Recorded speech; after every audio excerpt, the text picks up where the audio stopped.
तो उसकी तन्मयता है रिक्शे पे, वो खड़ा हो जाएगा। वही कुछ दिन के बाद अगर पैसा से टैक्सी खरीदे तो ये टैक्सी, वो खड़ा हो जाएगा। फिर बोले ये रिक्शा नहीं खड़ा होगा, क्योंकि उसने तन्मयता टैक्सी पे कर ली। ऐसे ही हम जिस शरीर में जाते हैं, ये हमारी गाड़ी है, हम इसको मैं मान लेते हैं, तो हम कहलाते हैं जीव। नहीं, हम परमात्मा स्वरूप हैं।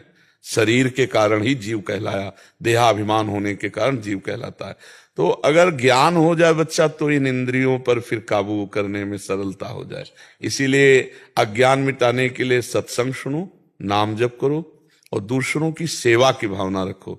अगर अच्छे अच्छे स्वाद वाली वस्तु हटानी है, तो जिस चीज में प्रियता हो उसको दूसरों को पवा दो, तो अपने आप अपनी आसक्ति खत्म हो जाएगी।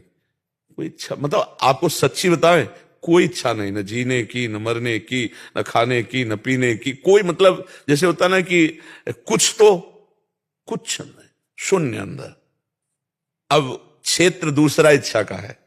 प्रिया जी को आज क्या भोग लगा है, आज प्रिया जी को क्या पहनाना है, आज कौन सा प्रसंग प्रभु को सुनाना है, आज ये अगर इच्छा उत्पन्न होगी ना, तो श्री जी को आज इस रंग की, राधा बाबा को थोड़ा बर्फी मीठा प्रिय था। तो एक दिन भाई जी हनुमान प्रसाद पोद्दार जी से पूछा, ब्रह्म बोध होने के बाद भी इच्छा, तो क्या अभी बोध में कुछ कमी रह गई क्या?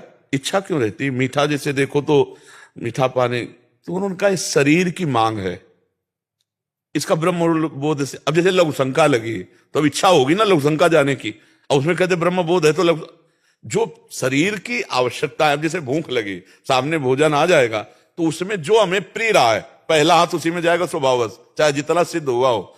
जैसे कोई सिद्ध पुरुष हुआ और वो पहले साधन काल में गाली देता रहा है, गाली देने का, तो सिद्ध पुरुष होने के बाद वो गाली देगा, उसमें कोई फर्क नहीं पड़ता, ये बाहरी व्यवहार है। तो हम क्या करें, जैसे हमारे अंदर मीठा या भोजन की बहुत प्रिय रुचि, तो पहली बात तुम ठाकुर जी को भोग लगावें, और दूसरी बात किसी भूखे को पवाने की कोशिश करें, तो हमारी वासना नष्ट हो जाएगी। जो अधिक प्रिय हो उसे कम पाए और दूसरों को पवा दे, तो इससे ज्यादा लाभ मिलेगा। आपको जो अच्छा प्रिय लगे भोजन, वो भोजन किसी भूखे को रोड में जो ऐसा बैठा हो उसे पवाओ, फिर देखो आपके ऊपर कैसा प्रभाव पड़ता है। एक दिन आप अच्छा अच्छा भोजन पाओ और एक दिन अपने हिस्से का भोजन किसी भूखे को पवा दो, फिर देखो दोनों में अंतरा क्या होता है। अपने पाने में तो वो सुख नहीं मिलेगा जो दूसरा पा रहा हो, और फिर आपने अपने हिस्से का पवाया और आप भूखे रह जाओ, तो आपके हृदय में जो शीतलता होगी वो भागवतिक होगी, वो परमानंदमय होगी।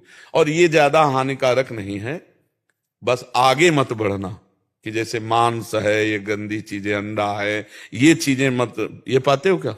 हाँ, ये मत बढ़ना। और जो चीजें तुम्हें अच्छी लगती हैं वो प्रभु को भोग लगा के प्रसाद रूप से पालो, या फिर थोड़ा सा किसी को बांट दो।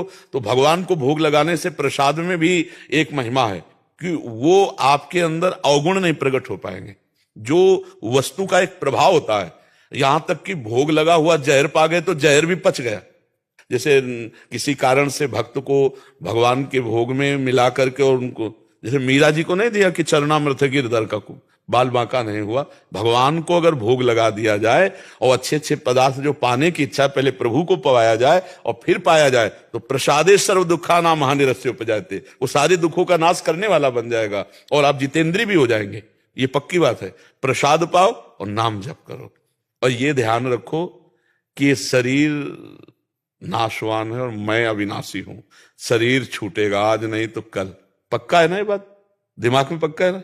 हाँ, तो आप शरीर नहीं, बस इतना ध्यान रखो, शरीर आप नहीं, ये आपकी गाड़ी है। जीवन यात्रा के लिए ये हमको गाड़ी मिली। जैसे पैसे के अनुसार गाड़ी नहीं होती, ऐसे देखो, अलग अलग देखो। कोई बहुत विवेकवान, बुद्धिमान, बहुत सुंदर, स्वस्थ, ऐसे कोई कम बुद्धि वाला, कोई अंग विहीन। ये गाड़ी है, जैसा